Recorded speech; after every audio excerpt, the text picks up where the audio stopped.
All right, we are gonna start by doing a wash in the background, so like a tea consistency.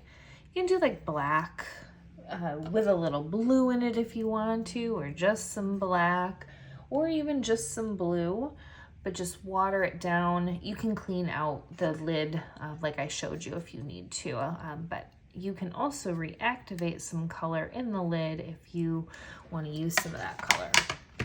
I'm gonna paint the top one here, and then we'll use the bottom piece or the bottom half for your next one. But I'm gonna just take my brush and go ahead and just start to lay in with some water. So I got a little mark there. I'm not sure what that's from, but I'm just gonna embrace it and let it become part of the painting. Maybe I'll cover it later somehow, but that's fine. So just dropping in some water. You can go all the way to the edge if you want to, or you can leave a little gap, totally up to you. I'm gonna pull this down kind of like that. If it pulls up, you can always take your brush and kind of go around and just kind of spread that out if needed. All right, so this is going to become the background. We're gonna actually let this dry a little bit, and then we're gonna be painting some trees. But while this is drying, we can actually paint down here at the bottom kind of foreground area. Now we're still kind of painting everything that's in the background at this point. But what I'm gonna do is take just a little green. Now you could always mix a little yellow in there too if you want, do a little yellow green, and whatever colors you want. But I do want some water coming through here. So I'm gonna go ahead and just take my brush and make a little pop of green. Just kind of coming out, making kind of like the bank of some water. I'm just taking my brush and kind of moving it horizontally. I'm gonna bring some up kind of through here. Now, this is where you can start looking at the techniques like wet on wet, for example, where I could take a little yellow or maybe another color, depending on what you wanna do with it. Remember, you can do any colors you want, but just dropping in a little color variation, kind of wet on wet, just allowing it to blend a little. And this open area is going to become sort of where the water, and I might put some rocks in there too. So we'll just leave some gaps for us to fill in the area, essentially is what we're doing. So at this point, we can just let this dry. So it might take just a minute to let that dry, which is totally fine. Take a break, take a quick little minute, let it dry, and then we'll keep going. But sometimes that is how watercolor works. You just need to let it dry. So once this is mostly dry, you can start painting again. And it's all depending on what you want to do. But I'm gonna take a little bit of yellow and mix in my green just on my lid, or you can mix on your lid. I'm mixing on my palette here. I'm actually gonna just take a little bit just with the tip of my paintbrush. This is like a tea to coffee consistency that you want here. Nothing too heavy at this point. Notice I'm just kind of tapping my brush. What I'm gonna do is just put a few little bits of green. I can even add a little extra green into this if I want, a little extra yellow. Doesn't matter, it's just real loose. This is gonna fade into the background. Actually, I'll just bring a few little bits up here too, just will make these trees get a little taller. And they don't look like much yet. We'll kind of pull some of them up on this other side. And then just kind of pull that paint down to meet the grass. Then we're just gonna let this dry up as well. And then while that's drying, I can come in and start adding a bit more blue, or start adding some blue to create some water. So I'm imagining some water kind of going through here, like maybe it's a little bit of a stream. So I like to think of like horizontal strokes for water, but I like to leave little gaps for there to be light poking through. And then I actually think I might do some like little stones or rocks or something like that. And water Typically you're gonna have one side that's gonna be a little darker than the other, just with how the light is hitting it. But to get started, we can just paint a nice light kind of coffee consistency wash over top of where we want the water to be, but just leave a few little gaps of white. And if you get too much, you can actually dry your brush off on some of your paper towel, and notice if you just kind of lightly trail your dry brush over top, just blot on paper towel, and then you can just kind of lift some of that back up if you get too much. So I'm gonna just take a little bit of a smaller brush now and some watered down black, which kind of looks like gray, or almost kind of like a blue gray.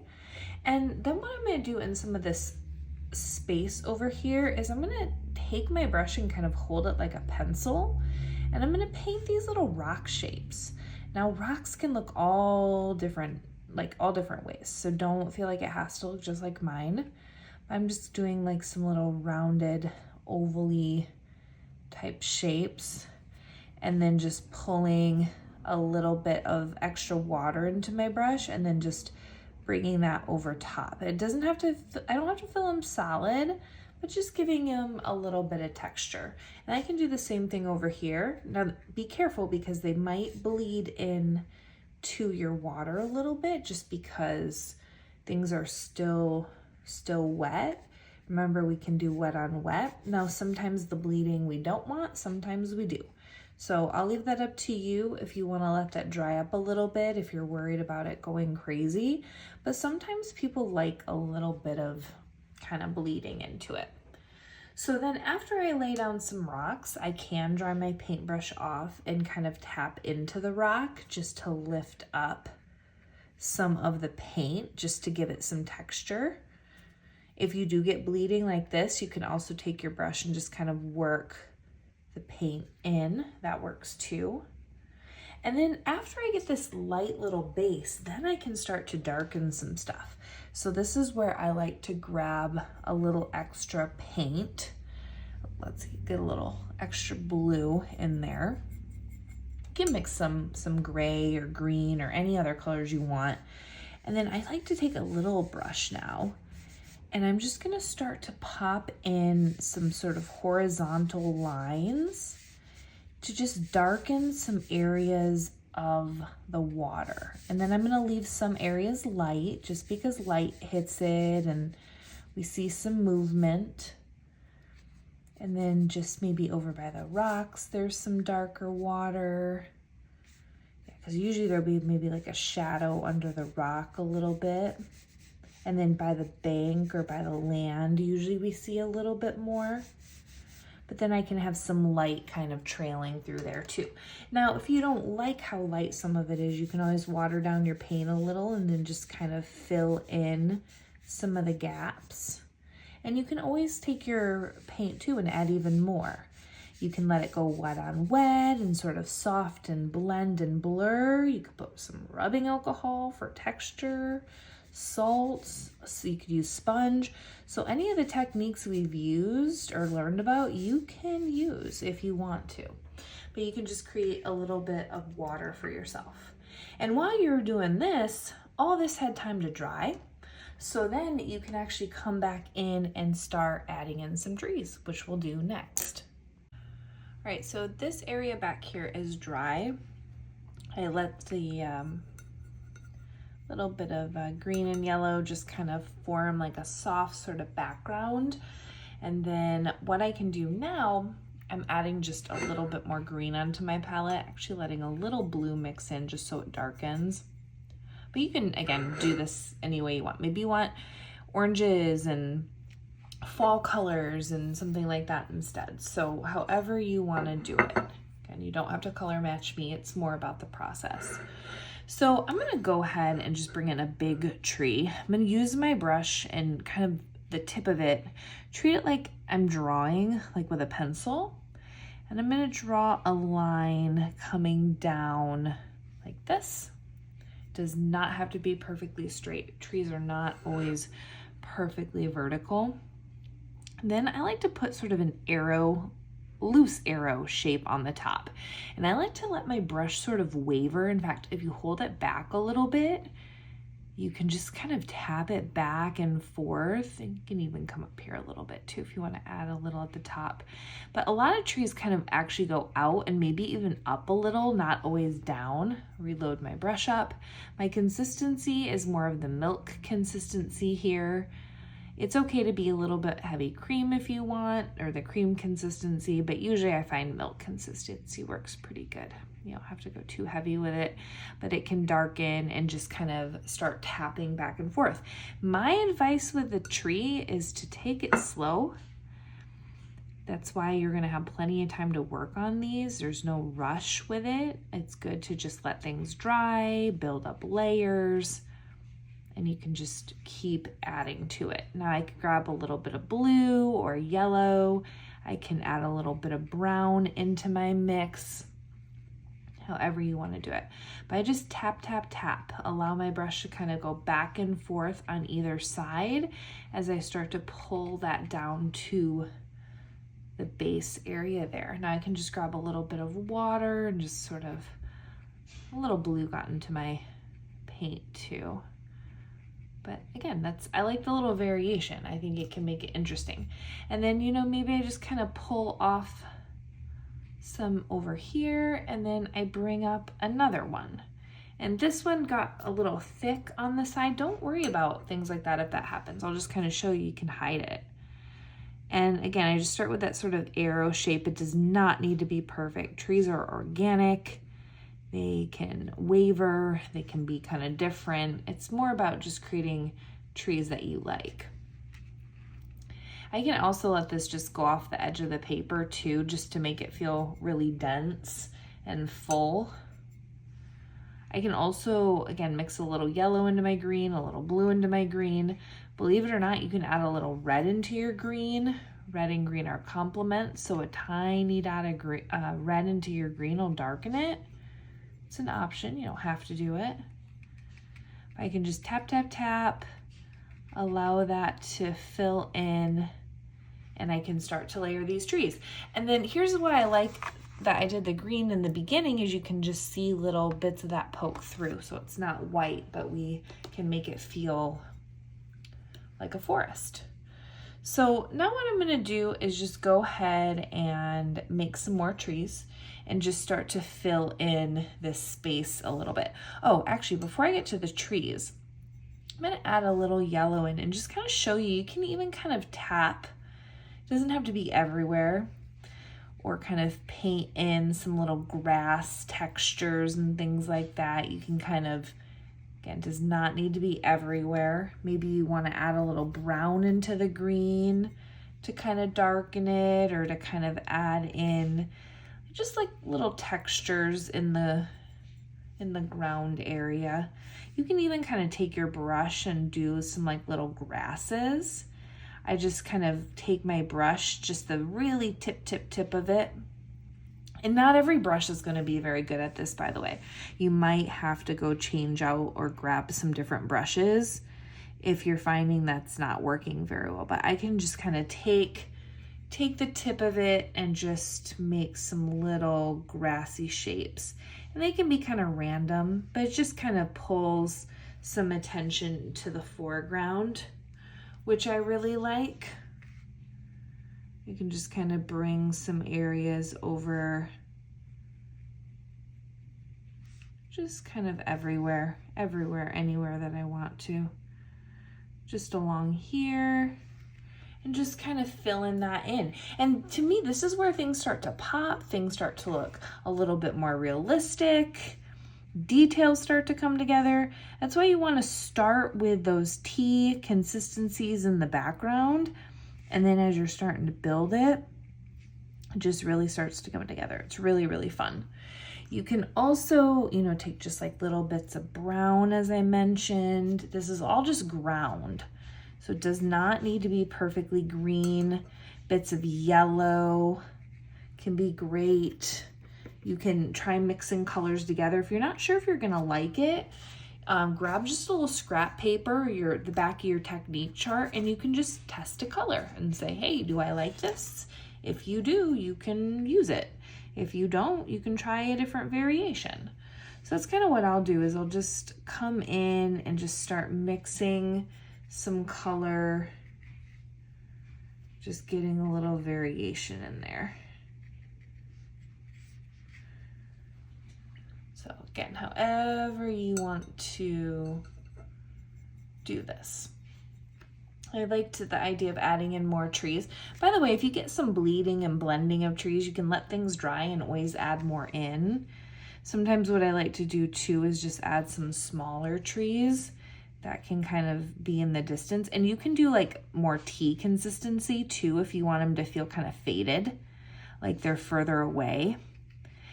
Usually the darker trees kind of pull forward just a little bit, or the higher contrast trees. So if you want, you can kind of layer them like that.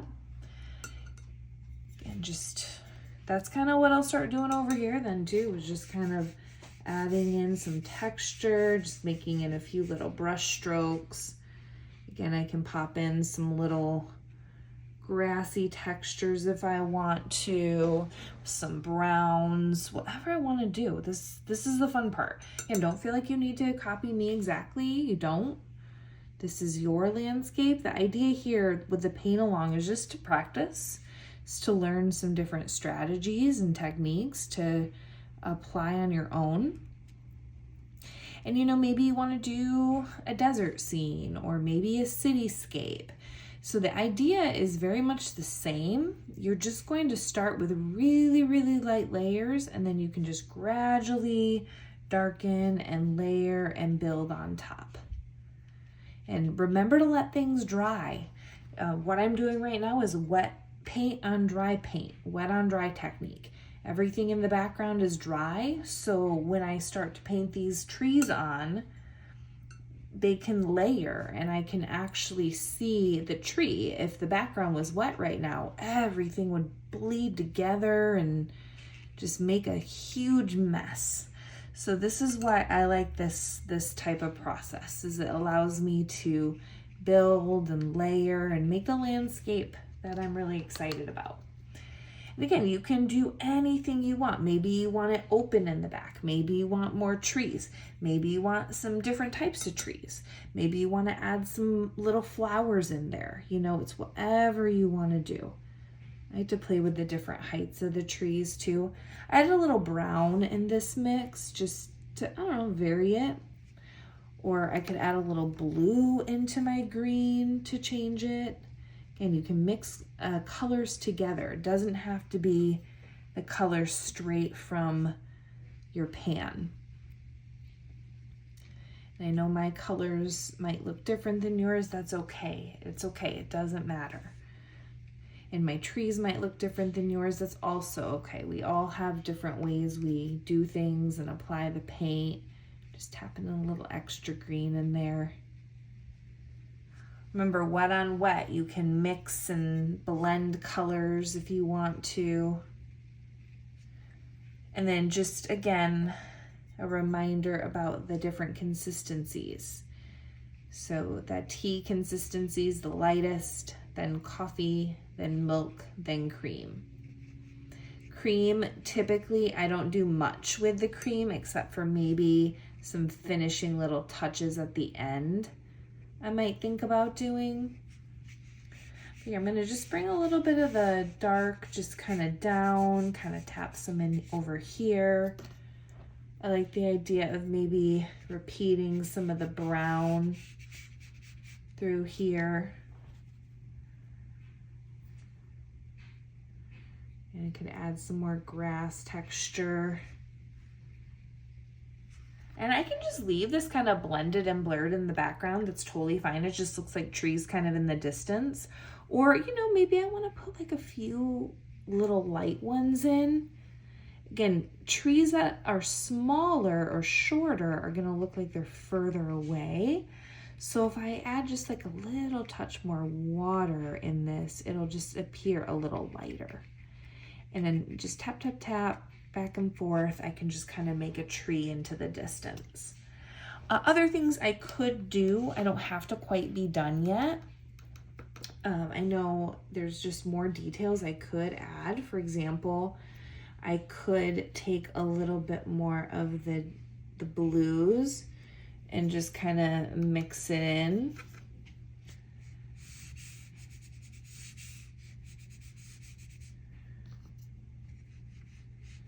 Just add in some more texture. Again, leaving some white popping through is fine. Now my background too, like if you wanted clouds or other details, I kind of like what it looks like back there right now. And then, you know, you can add little spatters or little bits of texture. I mentioned flowers earlier. I'm just gonna grab a little bit of a red, and sometimes I just like to maybe pop in.